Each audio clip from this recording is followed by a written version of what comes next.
Hello બાળકો, virtual લર્નિંગમાં આપનું સ્વાગત છે. આપણે પ્રકરણ 2 રાસાયણિક પ્રક્રિયાઓ અને સમીકરણ એના કુલ 3 લેક્ચરની ચર્ચા કરી. આજે આપણે ચોથા લેક્ચર તરફ આગળ વધવું છે. 3 લેક્ચરમાં આપણે શાની ચર્ચા કરી એ જરા ચર્ચા કરી લઉં. સૌથી પહેલાં તો રોજિંદા જીવનમાં જોવા મળતી રાસાયણિક પ્રક્રિયા, પેલી મેગ્નેશિયમની પટ્ટીનું દહન, લેડ નાઇટ્રેટ અને પોટેશિયમ આયોડાઇડ વચ્ચેની પ્રક્રિયા, સુરંગ પરિવર્તન થાય, રાસાયણિક પ્રક્રિયામાં કયા પ્રકારના ફેરફારો થાય, બરાબર. પછી સંતુલિત સમીકરણ, અસંતુલિત સમીકરણ, સમીકરણને કેમ સંતુલિત કરવું પડે, બરાબર. મારે તમને એક વાક્ય કહેવાનું રહી ગયું છે. સમીકરણને સંતુલિત કરવાની જે પદ્ધતિ છે ને બેટા, એવી પદ્ધતિને હીટ એન્ડ ટ્રાયલ પદ્ધતિ કહેવાય.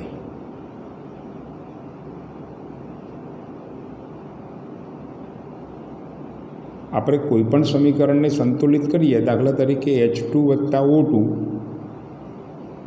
તો શું થાય? તો H2O. તો આ સમીકરણને સંતુલિત કરવા માટે અહીં 2 અને અહીં 2 લખીએ છીએ. એનો મતલબ કે નાનામાં નાની પૂર્ણાંક સંખ્યા વડે એને સંતુલિત કરીએ છીએ. આ રીતે નાનામાં નાની પૂર્ણાંક સંખ્યા વડે સંતુલન કરવાની જે પદ્ધતિ છે ને, એ પદ્ધતિને હીટ એન્ડ ટ્રાયલ પદ્ધતિ કહેવામાં આવે. ક્લિયર? એટલે સમીકરણને સંતુલન કરવાની પદ્ધતિને હીટ એન્ડ ટ્રાયલ પદ્ધતિ કહેવાય. ત્યાર પછી આપણે બીજા લેક્ચરમાં શાની ચર્ચા કરી હતી? તો બીજા લેક્ચરમાં પેલી રાસાયણિક સમીકરણ કેટલીક રાસાયણિક પ્રક્રિયાઓ શાબ્દિક વર્ણનમાં લખી હતી, અને એ શાબ્દિક વર્ણન છે એને આપણે અણુસૂત્ર સ્વરૂપે સંતુલિત સમીકરણ સ્વરૂપે લખ્યું હતું. પછી રાસાયણિક સમીકરણ કોને કહેવાય એની લાક્ષણિકતાઓની ચર્ચા કરી હતી, ને એક પ્રક્રિયા સંયોગીકરણ પ્રક્રિયાની ચર્ચા કરી હતી, અને સંયોગીકરણ પ્રક્રિયાનું વ્યવહારિક ઉદાહરણ. ત્રીજા લેક્ચરમાં શાની ચર્ચા કરી હતી? મેં અહીં મુદ્દા લખ્યા છે. આપણે ઉષ્માક્ષેપક, શોષક, વિઘટન પ્રક્રિયા, ઓક્સિડેશન, રિડક્શન અને રેડોક્સ પ્રક્રિયાની ચર્ચા કરી હતી. મેં તમને વાત કરી હતી કે આપણે એક પ્રક્રિયા વચ્ચે બાકી રાખી છે. એ બાકી રાખેલી પ્રક્રિયાની ચર્ચા આપણે આજે કરવાની છે. વિસ્થાપન પ્રક્રિયામાં થાય શું? હું પહેલું તમને ઉદાહરણ આપું. દાખલા તરીકે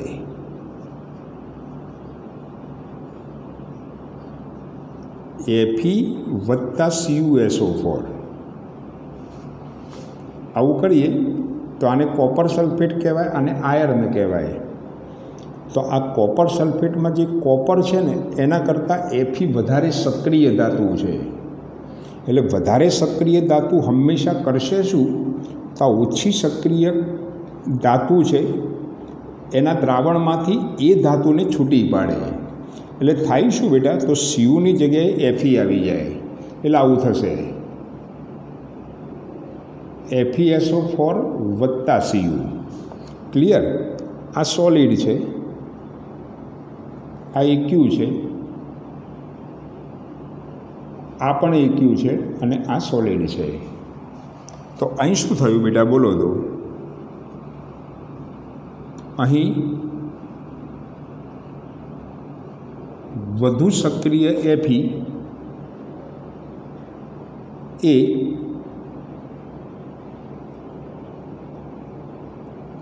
ઓછી સક્રિય Cuને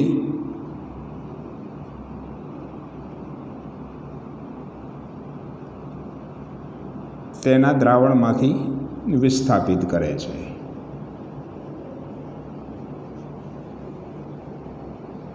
ક્લિયર? તે જ રીતે પછી બધા સમીકરણ તમારે સમજાવવાની જરૂર નથી. તમારે આવું એક સમીકરણ લખીને એ સમીકરણને સમજાવી દેવાનું, અને પછી તે જ રીતે શું કરવાનું? તો બીજા બેટા 2-3 સમીકરણો આપણે લખી દેવાના, બરાબર. જો હું તમને બીજા 2-3 સમીકરણો લખીને બતાવું. દાખલા તરીકે Zn + AgNO3.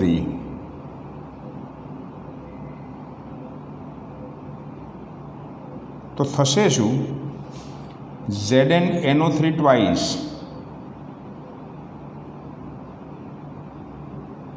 વત્તા Ag છૂટવું પડે. NO3 twice છે એટલે અહીં 2 લખો એટલે સમીકરણ સંતુલિત થઈ જશે, બરાબર. તો અહીં શું થયું બેટા કે Zn Ag કરતાં વધારે સક્રિય ધાતુ છે, એટલે Zn AgNO3માંથી Agનું વિસ્થાપન કરશે.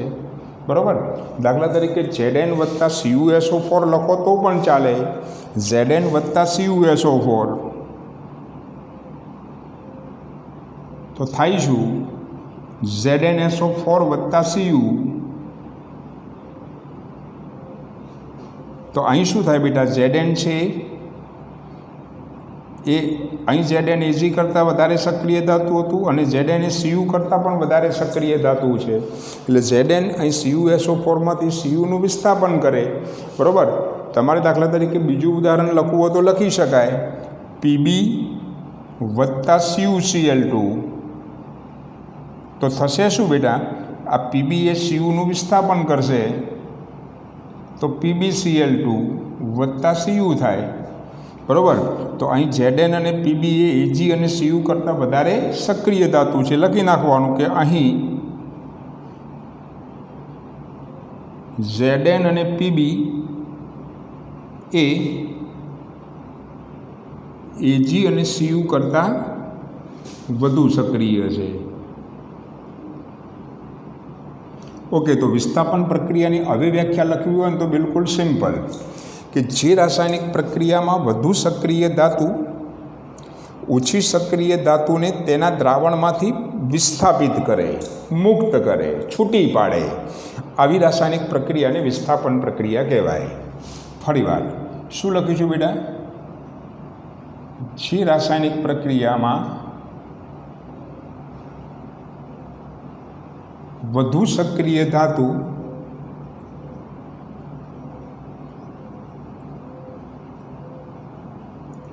ઓછી સક્રિય ધાતુને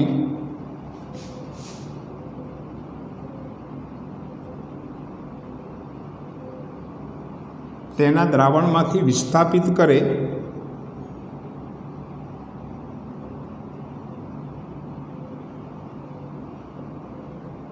તેવી રાસાયણિક પ્રક્રિયાને વિસ્થાપન પ્રક્રિયા કહેવાય. બોલો, ક્લિયર? તો આ વિસ્થાપન પ્રક્રિયાનું એક ઉદાહરણ આપણે વિગતે સમજાવવાનું. તે જ રીતે આવા 2-3 ઉદાહરણો યાદ રાખીને પછી અહીં લખી નાખવાનું કે અહીં શું થાય છે બેટા? તો Zn અને Pb એ Ag અને Cu કરતાં વધારે સક્રિય ધાતુ છે એવું એક વાક્ય છેલ્લે લખી દેવાનું. ઓકે. વિસ્થાપન પ્રક્રિયાનો મૂળભૂત મુદ્દો આ છે કે વધારે સક્રિય ધાતુ હંમેશા ઓછી સક્રિય ધાતુને તેના ક્ષારના દ્રાવણમાંથી છૂટી પાડે. ક્લિયર? તો આ એના ઉદાહરણ છે. હવે આપણે શું ચર્ચા કરવી છે બેટા? તો દ્વિવિસ્થાપન પ્રક્રિયાની ચર્ચા કરવી છે. દ્વિવિસ્થાપન પ્રક્રિયા કોને કહેવાય? એ પણ બહુ સિમ્પલ છે. દ્વિવિસ્થાપન પ્રક્રિયા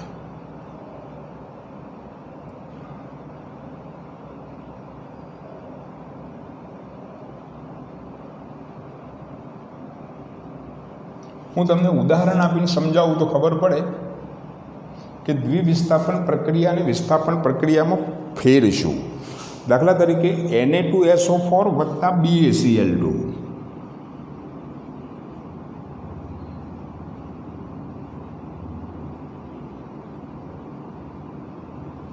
તો અહીં શું થશે બેટા કે NaCl સાથે જોડાય એટલે જો Na પણ 2 છે, Cl પણ 2 છે એટલે આપણે સમીકરણ સંતુલિત સ્વરૂપમાં લખતા જ જઈએ.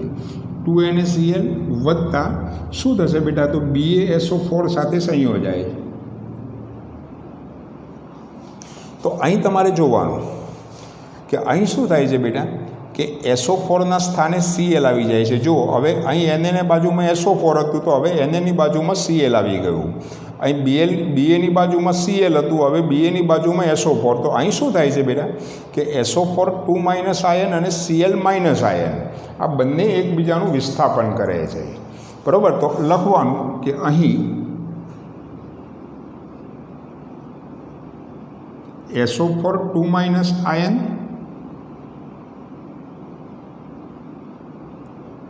અને 2Cl- આયન એકબીજાનું વિસ્થાપન કરે છે.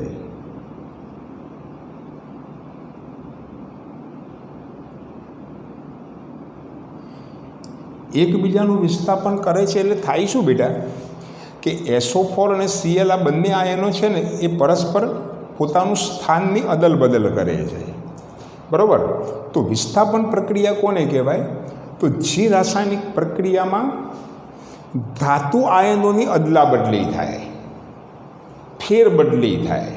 ફરીવાર, જે રાસાયણિક પ્રક્રિયામાં સંયોજનો વચ્ચે રહેલા આયનોની અદલા બદલી થાય ને એવી રાસાયણિક પ્રક્રિયાને દ્વિવિસ્થાપન પ્રક્રિયા કહેવાય. ફરીવાર શું લખ્યું છે બેટા? જે રાસાયણિક પ્રક્રિયામાં સંયોજનોના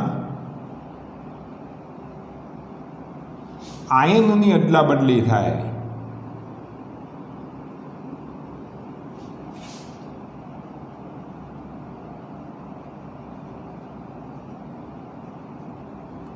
તેવી રાસાયણિક પ્રક્રિયાને વિસ્થાપન પ્રક્રિયા કહેવાય.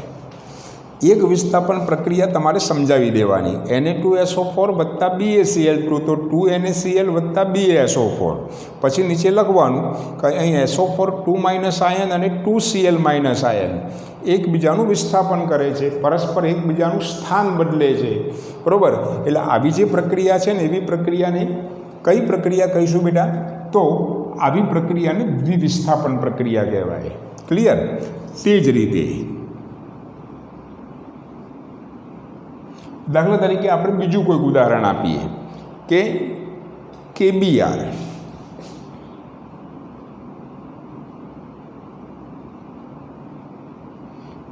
વત્તા BaI2 અને પોટેશિયમ બ્રોમાઇડ કહેવાય. તમારી જાણકારી ખાતર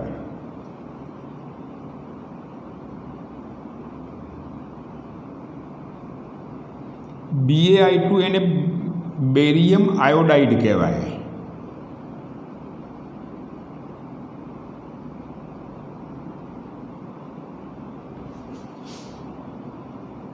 થશે શું બેટા? તો આનો પ્રથમ ઘટક આના બીજા ઘટક સાથે સંયોજાય તો Ki બને વત્તા BaBr બને. સમીકરણને સંતુલિત કરવું પડશે. અહીં બેટા I 2 છે, અહીં I 1 જ છે તો અહીં 2 લખવાના. આમ કરતાં અહીં 2 થઈ જાય તો અહીં 2 લખી નાખવાના.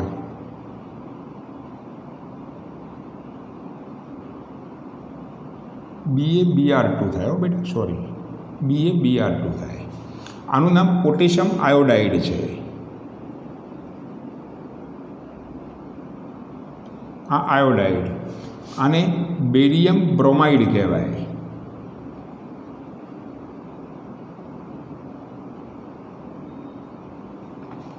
ક્લિયર? તો આવી જે આખી પ્રક્રિયા છે ને એવી પ્રક્રિયાને દ્વિવિસ્થાપન પ્રક્રિયા કહેવાય. દ્વિવિસ્થાપન પ્રક્રિયા છે ને એ પ્રક્રિયામાં થાય શું? તો સંયોજનોના આયનોની અદલા બદલી થાય. એક સમીકરણ લખીને એને સમજાવવાનું, બીજું સમીકરણ તે જ રીતે લખીને પછી વાત પૂરી કરવાની. બરાબર? બીજી વાત, આ દ્વિવિસ્થાપન પ્રક્રિયા, આ ખબર પડી બેટા? વિસ્થાપન પ્રક્રિયા કોને કહેવાય? દ્વિવિસ્થાપન પ્રક્રિયા. વિસ્થાપન પ્રક્રિયામાં થશે શું?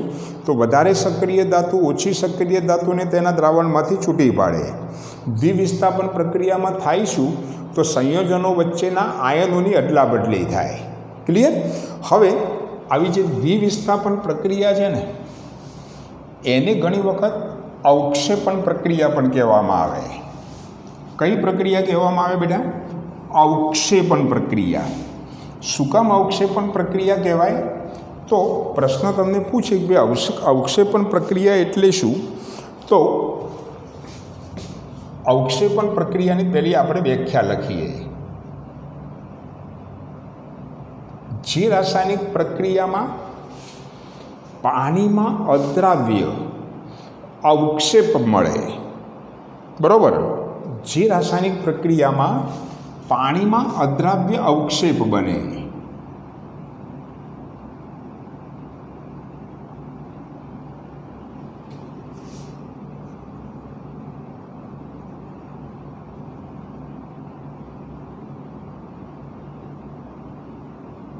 બનતા હોય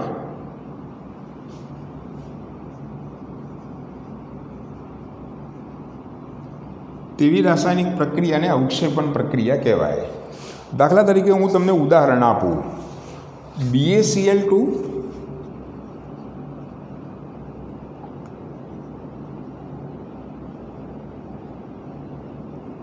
વત્તા Na2SO4. સમીકરણ બનાવતા હવે આવડી જવું જોઈએ. Ba હંમેશા SO4 સાથે પ્રક્રિયા કરે એટલે BaSO4 બને, અને આ NaCl સાથે પ્રક્રિયા કરે તો બંનેના બે ઘટકો છે તો 2NaCl બને.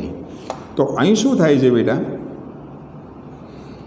કે 2Cl માઇનસ અને SO4 માઇનસ આયનો એકબીજાનું શું કરે છે? અદલા બદલી કરે છે, સ્થાનફેર કરે છે, અને પાણીમાં અદ્રાવ્ય એવો BaSO4 અવક્ષેપ આપે છે.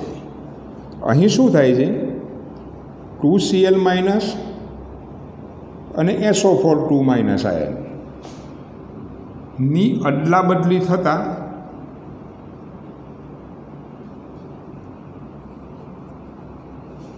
પાણીમાં અદ્રાવ્ય BaSO4 બને છે. બરાબર? માટે આવી પ્રક્રિયા છે, એવી પ્રક્રિયાને કઈ પ્રક્રિયા કહેવાય? તો અવક્ષેપણ પ્રક્રિયા. તમે અહીં જુઓ બેટા, અહીં આ પ્રક્રિયા છે ને એને અવક્ષેપણ પ્રક્રિયા એવું એટલા માટે કહેવામાં આવે કે અહીં BaSO4 અવક્ષેપ મળે છે. આ જે છે એમાં BaBr2 અવક્ષેપ મળે છે. એટલે આ બધી પ્રક્રિયા દ્વિવિસ્થાપન પ્રક્રિયાને ઘણી વખત અવક્ષેપણ પ્રક્રિયા પણ કહેવાય. તમારે કોઈ બીજું ઉદાહરણ લખવું હોય તો લખી શકાય. તે જ રીતે દાખલા તરીકે AgNO3 આપણે આગળ આ ઉદાહરણ લીધેલું છે, વત્તા NaCl. તો થશે શું બેટા? AgCl સાથે પ્રક્રિયા કરે, NaNO3 બનાવે. આ પાણીમાં અદ્રાવ્ય અવક્ષેપ છે એને તમે નીચે તરફ તીરથી દર્શાવી શકો અથવા તો સોલિડથી દર્શાવી શકો, એવી આપણે આગળ ચર્ચા કરી છે. આવા બબ્બે ઉદાહરણ આપીને અવક્ષેપણ પ્રક્રિયાની વાત પણ આપણે પૂરી કરવાની. બરાબર? બીજી વાત, 3 પ્રક્રિયાઓની ચર્ચા કરી. આમ તો દ્વિવિસ્થાપન પ્રક્રિયા અને અવક્ષેપણ પ્રક્રિયામાં ખાલી માત્ર વ્યાખ્યામાં જ ફરક. બરાબર? સમજૂતી તો તમે બંનેમાં સેમ આપો તો પણ ચાલે. ક્લિયર? હવે બીજી વાત, આપણે આના પહેલાં જે ચર્ચા કરીને ગઈકાલે એમાં ઓક્સિડેશન રિડક્શન પ્રક્રિયાની ચર્ચા કરી હતી. ઓક્સિડેશન એટલે બહુ સાદી ભાષામાં કહીએ ને બેટા તો ક્ષારણ થાય. બરાબર? બીજી વાત, ક્ષારણ વધુ પડતું ક્ષારણ કોનું થાય? તો ધાતુનું ક્ષારણ થાય. બરાબર? તો ઓક્સિડેશન રિડક્શન પ્રક્રિયા પર આધારિત આપણે ધાતુ ક્ષારણની ચર્ચા કરવાની છે અને રેન્સિડિટીની ચર્ચા કરવાની છે. આ 2 પ્રશ્નો છે ને એ ઓક્સિડેશન પર આધારિત પ્રશ્નો છે. ઓક્સિડેશન એટલે ઓક્સિજન ઉમેરાય, હાઇડ્રોજન દૂર થાય. ટૂંકમાં ઓક્સિડેશન પ્રક્રિયામાં થાય શું? તો હવા, પાણી કે ભેજવાળી જગ્યામાં સંપર્કમાં કોઈ ધાતુ હોય એની ખુલ્લી સપાટી પર કાટ લાગે. આવી આખી જે પ્રક્રિયા છે ને એવી પ્રક્રિયાને ધાતુ ક્ષારણ કહેવાય. ફરીવાર આપણે કોના વિશે ચર્ચા કરવી છે બેટા? તો ધાતુ ક્ષારણ વિશે ચર્ચા કરવી છે. ધાતુ ક્ષારણ એટલે શું? હવા, પાણી કે ભેજ ના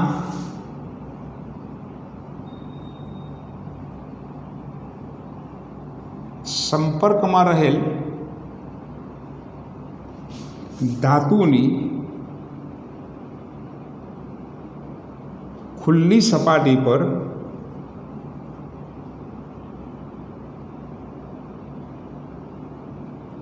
કાટ લાગવાની પ્રક્રિયા ને ધાતુ ક્ષારણ કહેવાય. આ ધાતુ ક્ષારણની વ્યાખ્યા છે. દાખલા તરીકે ઉદાહરણ આપું કે લોખંડનું કટાવું,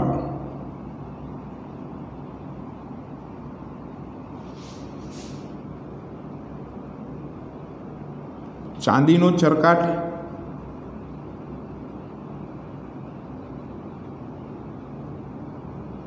ઝાંખો પડવો,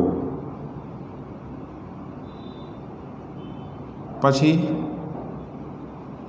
કોપર પર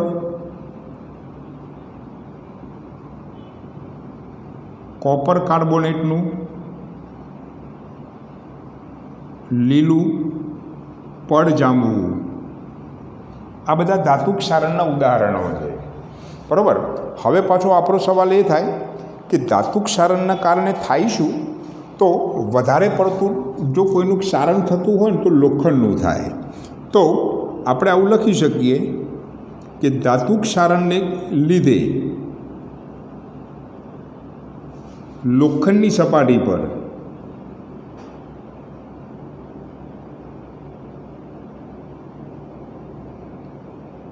લાલ કથ્થાઈ રંગનું, બ્રાઉન રંગનું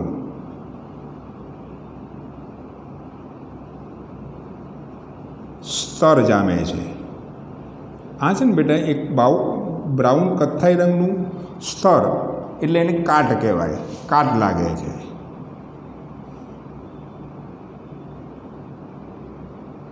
બીજી વાત, આ ધાતુ ક્ષારણને લીધે થાય શું બેટા કે લોખંડની બનેલી વસ્તુઓ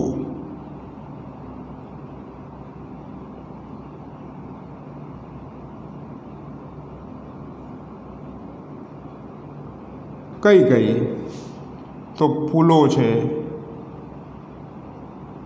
પછી જહાજો છે વગેરેને નુકસાન થાય છે.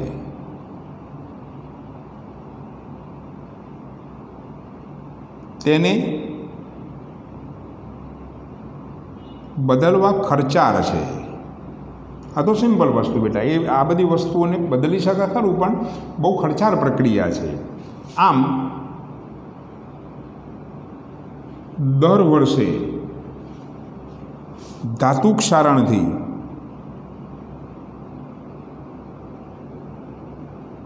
વિશ્વમાં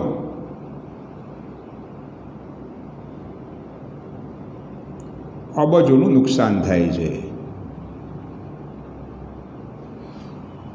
હવે કરવું શું પડે બેટા? તો ધાતુ ક્ષારણને અટકાવવું હોય ને તો બે ઉપાયો છે.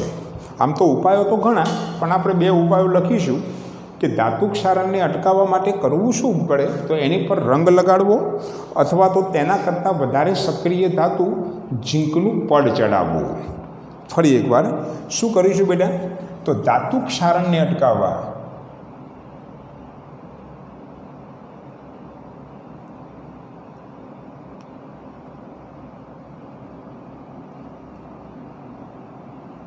તેની પર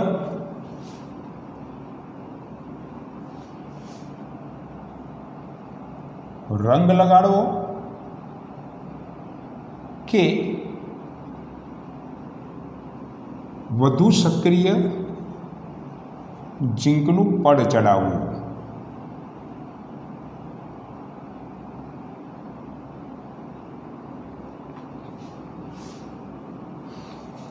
આ ઝીંકનું પડ ચડાવેલ જે લોખંડ છે ને, એ લોખંડને ગેલ્વેનાઇઝ્ડ આયર્ન કહેવાય.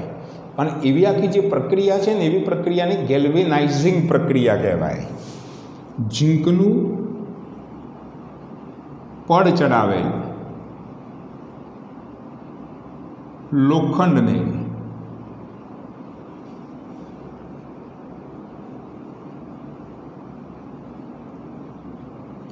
ગેલ્વેનાઇઝ્ડ આયર્ન કહેવાય.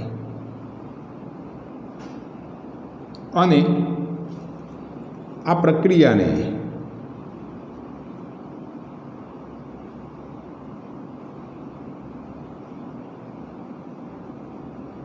ગેલ્વેનાઇઝિંગ પ્રક્રિયા કહેવાય. ઓકે બેટા, તો તમને એટલી વસ્તુની ખબર પડી જવી જોઈએ કે ભાઈ ધાતુ ક્ષારણ વિશે ટૂંક નોંધ લખો. તો સૌથી પહેલાં તો હવા, પાણી કે ભેજના સંપર્કમાં રહેલ ધાતુની ખુલ્લી સપાટી પર કાટ લાગવાની પ્રક્રિયાને ધાતુ ક્ષારણ કહેવાય. ધાતુ ક્ષારણના આપણે ઉદાહરણો યાદ રાખીશું કે લોખંડનું કટાવવું, ચાંદીનો ચરકાટ, ઝાંખો પડવો, કોપર પર કોપર કાર્બોનેટનું લીલું પડ જામવું, આ બધા ધાતુ ક્ષારણના ઉદાહરણ છે. હવે ધાતુ ક્ષારણને લીધે શું થાય? તો લોખંડની સપાટી પર લાલ કથ્થાઈ રંગનું, આ લાલ કથ્થાઈ રંગનું જે સ્તર છે ને, એને જ કાટ કહેવાય, કાટ લાગે છે. લોખંડની બનેલી વસ્તુઓ જેવી કે પુલો છે, જહાજો છે, મકાનો છે વગેરે છે ને એને નુકસાન થાય, એને બદલવા ખૂબ ખર્ચાળ છે, જેના કારણે દર વર્ષે ધાતુ ક્ષારણને કારણે સમગ્ર વિશ્વમાં કરોડો અબજોનું નુકસાન થાય છે. ક્લિયર? તો પછી ધાતુ ક્ષારણને અટકાવવા માટે શું કરવું જોઈએ? તો એની પર રંગ લગાડવો કે વધારે સક્રિય ધાતુ ઝીંકનું પડ ચડાવવું.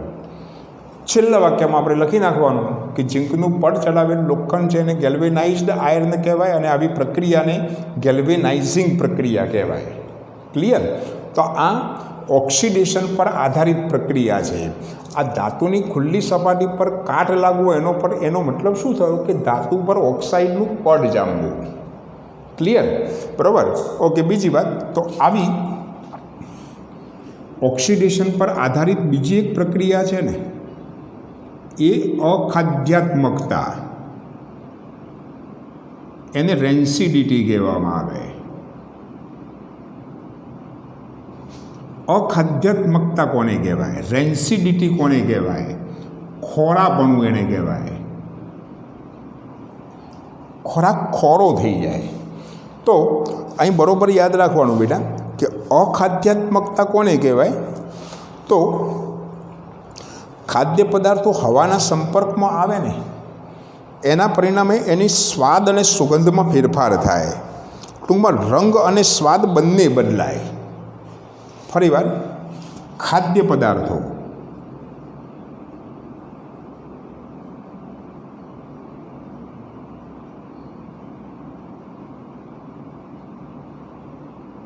હવાના સંપર્કમાં આવવાથી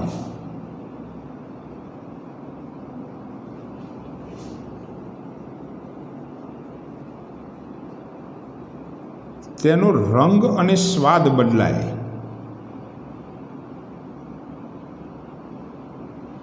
તેને અખાદ્યાત્મકતા, રેન્સિડિટી અથવા તો ખોરાપણું કહેવાય. બરાબર? હવે હું તમને ઉદાહરણ આપું કે કોઈ દાખલા તરીકે ઓરડાના તાપમાને રાખેલું માખણ છે ને બેટા, એ ઓરડાના તાપમાને તમે ખુલ્લું રાખો ને તો થોડાક સમય પછી એમાં ખટાશ આવે. સાદી ભાષામાં કહીએ ને બેટા તો એનો સ્વાદ બદલાય, એનો રંગમાં પણ થોડું ઘણું પરિવર્તન આવે. બરાબર? દુર્ગંધ માળે. દાખલા તરીકે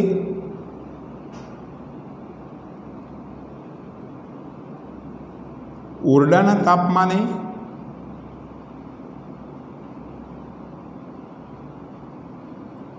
ખુલ્લું રાખેલ માખણનું શું બદલાય બેટા? માં ખટાશ આવે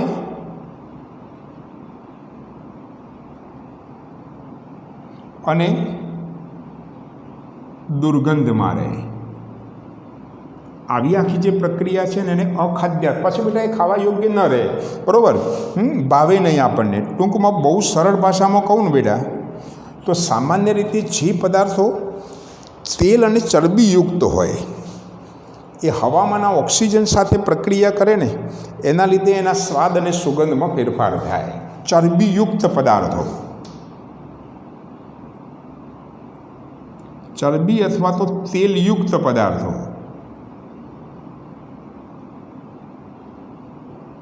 ને હવામાં ખુલ્લા રાખતા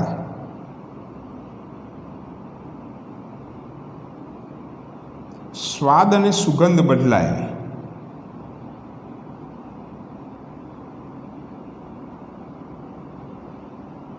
આવી પ્રક્રિયાને પણ અખાદ્યાત્મકતા, રેન્સિડિટી અથવા તો ખોરાપણું કહેવાય.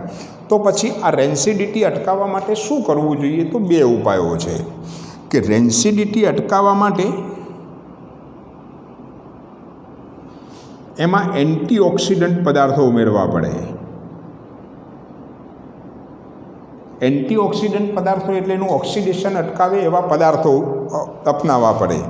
અને એન્ટીઓક્સિડન્ટ પદાર્થ તરીકે સામાન્ય રીતે નાઇટ્રોજન વાયુનો ઉપયોગ થાય. અથવા આ પહેલો ઉપાય, અથવા તો જે ખાદ્ય પદાર્થો છે એને બંધ પાત્રમાં રાખવા. બરાબર? બે વસ્તુ છે, અખાદ્યાત્મકતા એટલે કે રેન્સિડિટી અથવા તો ખોરાપણું જો અટકાવવું હોય ને તો બે વસ્તુ છે. કાં તો એમાં તમે એન્ટીઓક્સિડન્ટ પદાર્થો ઉમેરવામાં આવે, સામાન્ય રીતે નાઇટ્રોજન વાયુનો ઉપયોગ થાય, અને બીજું સામાન્ય રીતે એને બંધ પાત્રમાં રાખવા. ખોરાકને કદી ખુલ્લો ન રખાય, બરાબર. સામાન્ય રીતે ખોરાકને ઢાંકીને રાખવો જોઈએ. એની પાછળનું કારણ એ છે, એક તો સૌથી પહેલાં બેક્ટેરિયા છે, બેક્ટેરિયાનો ઝાઝો વિકાસ થાય, બરાબર. આપણા શરીરમાં જાય તો ઘણી વખત આપણને પાચન માર્ગને લગતી બીમારીઓ પણ થાય, અને ખોરાકમાં અખાદ્યાત્મકતા આવે, ખોરાપણું આવે, એટલે એનો સ્વાદ અને રંગ બદલાય, દુર્ગંધ મારે. આ બધી વસ્તુઓના કારણે ખોરાકને હંમેશા ઢાંકીને રાખવામાં આવે છે. તો આપણા પાઠનું આ છેલ્લો ટૉપિક હતો, રેન્સિડિટી, ખોરાપણું, બરાબર. કુલ 4 લેક્ચરમાં આપણે આ સમગ્ર પાઠને પૂરો કર્યો છે, બરાબર. તો આ 4 લેક્ચરનો સઘન અભ્યાસ કરજો, જેથી કરીને આ પાઠમાં તમારો કોઈ પ્રોબ્લેમ ન રહે.